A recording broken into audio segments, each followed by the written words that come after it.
देखो I know उस time पे हमने कुछ उल्टा सीधा बोल दिया था तुम्हें, लेकिन वो तुम्हारी भलाई के लिए ही करा था। क्या है ना, इतनी बड़ी बड़ी पोस्ट के सपने सब लेते हैं, लेकिन पूरे वही कर पाते हैं जिनके ईगो पे लग जाते हैं। हम दोनों ने जानबूझ के करा था ताकि तुम्हारी ईगो पे लग जाए। अब देखो ईगो पे लगी, तुमने पढ़ाई करी, अब देखो कितनी ऊंची पोस्ट पे हो, तो हमारा भी तो हाथ है ना इसमें। अब साइन की तो बात है, अब एक बार साइन कर दो, इसके बाद कोई प्रॉब्लम होगी नहीं। और अगर आपको लगता है कि आपका इसमें कोई फायदा नहीं है तो just tell me what we can do for you. है ना mummy? What do you do for living?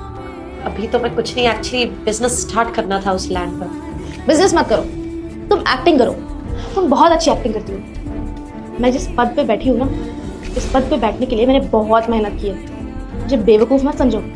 सब पता है मुझे कि उस दिन तुमने हमारी बेइज्जती क्या इंटेंशन सोच के की थी। तुम्हें क्या लगता है तुम लोग मेरी भलाई चाहते थे, इसलिए तुमने मुझे और मेरे भाई को बेइज्जत किया था वहाँ खड़ा करके? बेवकूफ़ नहीं हूँ मैं।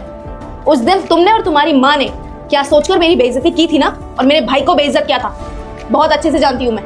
तुम लोग कोई भला नहीं चाहते थे हमारा, हमें नीचा दिखाना चाहते थे, हमें छोटा महसूस कराना चाहते थे, इसलिए वहां पे तुम दोनों ने मिलकर हम दोनों को बेइज्जत किया। बस फिर कुछ भी समझ लो, मेरी तरफ से नफरत समझ लो कि मैं तुम्हारी इस प्रोजेक्ट पे नहीं साइन करूंगी। प्लीज़ बेटा ऐसे मत करो, हमारा बहुत नुकसान हो जाएगा। प्लीज़ मैं आपसे रिक्वेस्ट कर रही हूँ, समझो मेरी बात को। और वैसे भी तुम बेटा पहले की बातों को लेके बैठ गई हो, भूल जाओ ना बेटा, पहले की बातों में क्या रखा है। नई शुरुआत करते हैं आज से।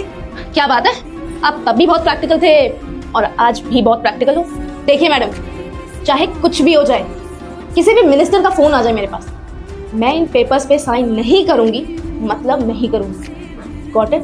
बेटा इसका मतलब तुमने पहले की बातों को नहीं भुलाया और तुम हमसे बदला ले रही हो? हाँ जी बिल्कुल नहीं, मैं आप लोगों से कोई बदला नहीं ले रही हूँ, बस अपनी ड्यूटी बहुत अच्छे से और बहुत ईमानदारी से कर रही हूँ, समझे आप लोग? और अच्छा हुआ कि आप लोगों ने मेरे भाई के लिए कुछ नहीं किया, क्योंकि अगर गलती से जीवन में आप मेरे भाई के लिए कुछ कर देते तो जिंदगी भर उसे अपने एहसान तले दबाए रखते, और मैं ये चीज़ बिल्कुल नहीं देख पाती।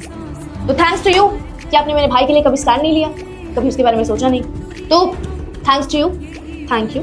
और अगर आप मेरे लिए अच्छे भी होते ना, तो भी मैं इन पेपर्स पे साइन नहीं करती, क्योंकि ये काम इलीगल है। मैं इस चेयर पे इसलिए बैठी हूँ ताकि मैं आप जैसे लोगों को सही रास्ते पे लेके जा सकूँ और तुम्हें फ़र्क सिखा सकूँ कि लीगल काम में और इलीगल काम में फ़र्क होता है। एंड आई प्रॉमिस, जब तक मैं इस एरिया में हूँ तब तक इस एरिया में एक भी इलीगल काम नहीं हो सकता। अब आप अपनी ये फाइल ले जाइए और दोबारा यहाँ आने की कोशिश भी मत करना।